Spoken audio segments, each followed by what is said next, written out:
We're living in peak stupid has been reached. We are on the event horizon of a black hole of stupid that we've already crossed. Unbelievably, U.S. journalists appear to be in mourning over the death of Soleimani, as I said. There was a wonderful article at the Free Beacon which summed up some of the more atrocious responses to the killing of this savage terrorist that has unquestionably made the world a safer, not a more dangerous place. It's by Andrew Stiles. It'll be up at the show notes, up at Bongino.com, BonginoReport.com, and if you want to subscribe to my newsletter, Bongino.com/newsletter. We'll send you these great articles every day. U.S. journalists mourn the death of Iranian terrorist. Qasem Soleimani's, quote, historic funeral in Tehran gets somber coverage. If they only would have provided such somber coverage to the Green Revolution in Iran, where people were actually fighting for freedom, that would have been really wonderful. Maybe it would have pressured Obama into actually doing something about it, which he didn't, of course. He sat on his hands, which he always does. You know? My man.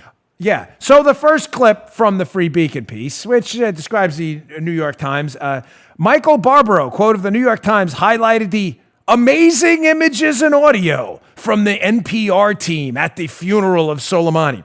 Several hours later, Barbaro posted a bizarre podcast interview with Times reporter Helen Cooper, in which Cooper lamented for the liberals. That means the woman's sad that the U.S. military was, quote, tragically very good at killing people. Oh, thank God. I'm reasonably confident that is one of the roles of a military operation if it has to be initiated to terminate targets that may be looking to do us harm. They're upset, the New York Times, that the U.S. military is, quote, tragically good at killing people. Folks, I asked yesterday and I will ask you again. I'm not kidding. It's not a joke. This is not hyperbole. It's not meant for effect. Right. It is a legitimate question to ask these liberal goofballs out there and their media bootlicking, butt-kissing acolytes. What the hell side are you on, man? Your concern here is not either repercussions or other than your concern here is not the elimination of terrorism and what it might do to promote national security and deterrence in the future. That's not your concern at all. Your concern is the somber nature of the funeral and the fact that the U.S. military is, quote, tragically good at killing people. Ladies and gentlemen, these are real quotes.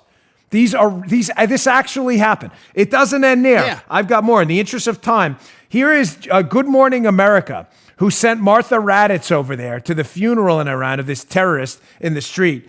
And Martha Raddatz, this is about a minute long, but listen to the somber tone of this thing. Can you imagine if this was done if they had had a funeral for bin Laden, who thankfully we disposed of the right way, right? Dump him right in the ocean, right? Can you imagine if they had a funeral and anyone else covered this? The somber nature. This guy was the equivalent of in national security threat level of an Osama bin Laden, if not worse, according to David Petraeus. And listen to the coverage and I want you to pay particular attention at the end, how they make it very clear that the supreme leader, the Ayatollah, they were crying because they were so sad. Check this out. I have been in the midst of anti-American protests in Iran before, but nothing like this. A powerful combination of grief and anger with shouts of death to America echoing through the streets around us. This morning, mourners filling the streets of Iran's capital of Tehran for the funeral of General Soleimani, killed by that U.S. drone strike last week. Aerial images capturing the sea of Iranians packing the streets to pay tribute to a man revered by many here. Trump made a big mistake. He killed our hero. Soleimani's image everywhere. The impact of his death profound. The crowds are massive and emotional. There are many tears here, many signs with Soleimani's picture on them, but the message is also very clear. These people want revenge. Are we human or not? As we made our way through the streets of Tehran, people surrounding us, shouting death to America. We will have very hard revenge of Mr. Trump. Inside the funeral service, the emotion just as powerful. The supreme leader of Iran weeping and praying over a coffin draped in the Iraqi flag. What is that, Al Jazeera Network? What the hell's going on No. here? No. Dude. No. That was GMA. Come on. Unfortunately. I wish it was. Folks, I don't I don't know.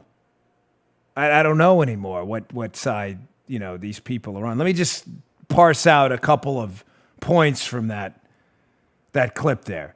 She's never seen anything like this, Martha Raddatz. Well, I have. What? Again, I saw millions of people on the street under the Obama administration trying to fight for their own freedom. Iranians who cared about freedom and liberty who were ignored by the Obama administration. I remember that pretty well. So I've actually seen something like this. And then we had this guy on the street who Martha Raddatz, you got to find the crying guy. You always have to find the crying guy. Tears always add to the emotion, of course. You need that crying guy in there. And what does he say about the crying guy? The crying guy says, hey, you killed our hero. Oh, my gosh, with the crocodile tears. Well, if your hero's a terrorist, that's too bad. Maybe you were on the wrong team, buddy. Maybe you should rethink this thing. Then, of course, they have to make sure they focus in on the tears from the Ayatollah. The Ayatollah lost his main terrorist. He's really sad about that. So the Ayatollah has the sad. So let's make sure we put that out on GMA, too. Man, that was pretty produced, Dan. They really went out of their way to try to make their point. It's worse. Yeah, I guess you noticed that. For 3 minutes. Yeah, you saw it. So they got to cut Yeah, that that thing off after a few because it gets even worse. Folks, I'm not even done yet. There's more.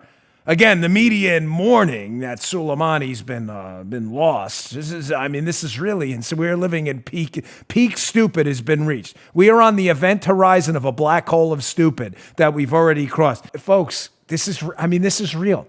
This is important. It's important you understand before an election that these people are not on our side.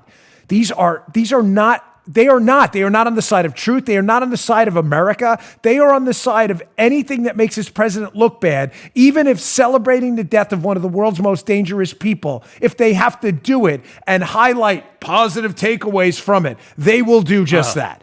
You just heard The Dan Bongino Show. You can also get Dan's podcasts on iTunes or SoundCloud and follow Dan on Twitter 24/7 @DBongino.